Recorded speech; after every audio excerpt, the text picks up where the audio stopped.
Look on top of that building, can you see the red ball on the T-bar?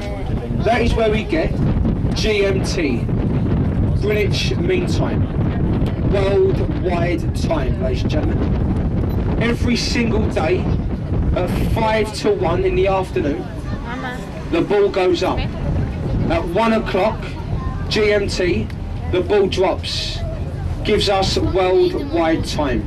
So no matter where you're from in the world, your clock is set to this building. Because if you go west towards America, you will start to subtract hours from your clock. But if you go east towards Asia and Australia, you start adding hours. So somewhere like Australia, 10 hours ahead of us, where the other way, America, they're about 6 or 7 hours behind us. So this is a zero meridian, left or right, you add or subtract. The beginning of the world, as they say. Now look down there, there's the O2 Arena, look, the Millennium Dome, just around the bend. As I mentioned, very popular, a lot of sporting events, music events. For the Olympics, I do believe that is where they're going to do the gymnastics inside the O2. Here in the park at Greenwich, they're going to do the show jumping. I believe the show jumping will be at the top of the hill, just behind the observatory. You see, that is a massive park. It goes right the way back towards Blackheath. And that's where they're going to do the show jumping. And if you walk up the hill, you'll see all over London. Now if you're looking for the Olympic Village, where the games will be held, that is in that direction. Slightly behind us on the right, in Stratford, East London.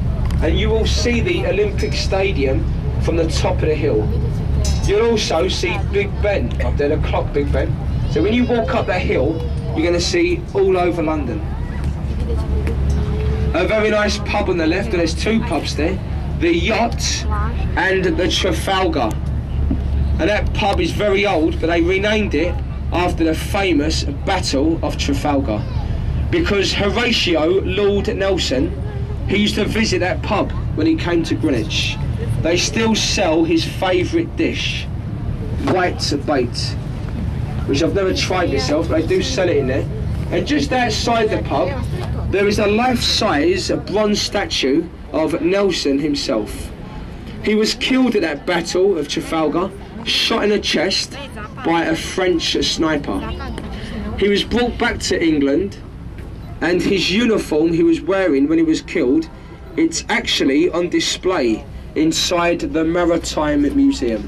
With the bullet hole, it's even got the blood stain on it as well. So the uniform that Nelson was wearing. Now that was quite a long journey home when he died. You see, he didn't want to be buried at sea. He asked his crew to bring him home. And Hardy, say, his second in command, he made sure his body was brought back to England so he could have a proper service.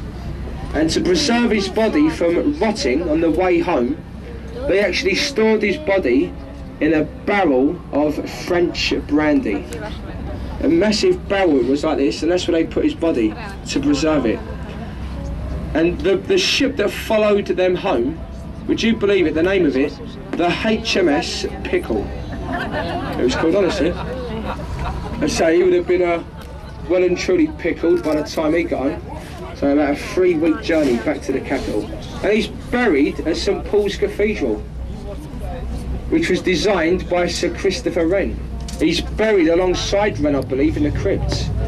Wren also designed these buildings. And here, I've got your camera, lovely shot, eh? So you've got the Maritime Museum, the colleges, and there's the observatory at the top of the hill.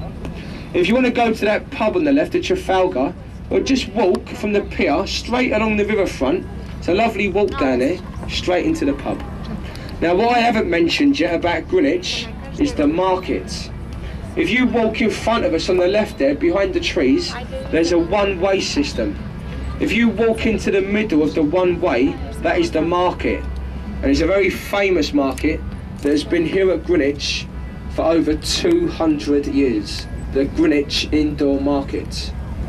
We've got loads of shops and restaurants here, so it's well worth getting off the boat, even if you're going to come back with us. Just have a little stretch of your legs. You might want to just pop off the boat, have a look up at the Cutty Sark, because we're going to be a bit closer to the Cutty Sark when we go alongside the pier.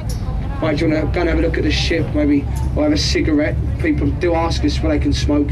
Let's have a little walk up there perhaps, because we ain't leaving here for about half an hour.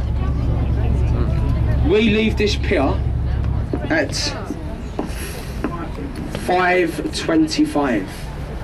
Okay, 25 past 5 we leave. And then after us, there are 2 more boats. The one after us is at 5 to 6. The last boat today, 6:25. They don't go any later than that, because most of the things do shut around here. And so the company don't provide a boat after this, 6:25. But if you want to stay here, there's still lots of ways to get back. There is another boat service called the Clippers. You might have seen those fast ferry boats going up and down the Thames. They take you back to London. And you've also got the train station, Greenwich, which is about a 10-minute walk away. Or even closer is the DLR, the Docklands Light Railway. Now that is the railway that will go beneath the river here at Greenwich. It goes around the Docklands on the right, and it goes to Canary Wharf, to the underground Jubilee line. It also goes back to Tower Pier. And the DLR station is at McDonald's. I'm not too far away. Okay, so head to McDonald's, and that is where you'll find the DLR station. So we don't leave here for about half an hour, 5:25. The last one, 6:25. You can get off and catch any boat back.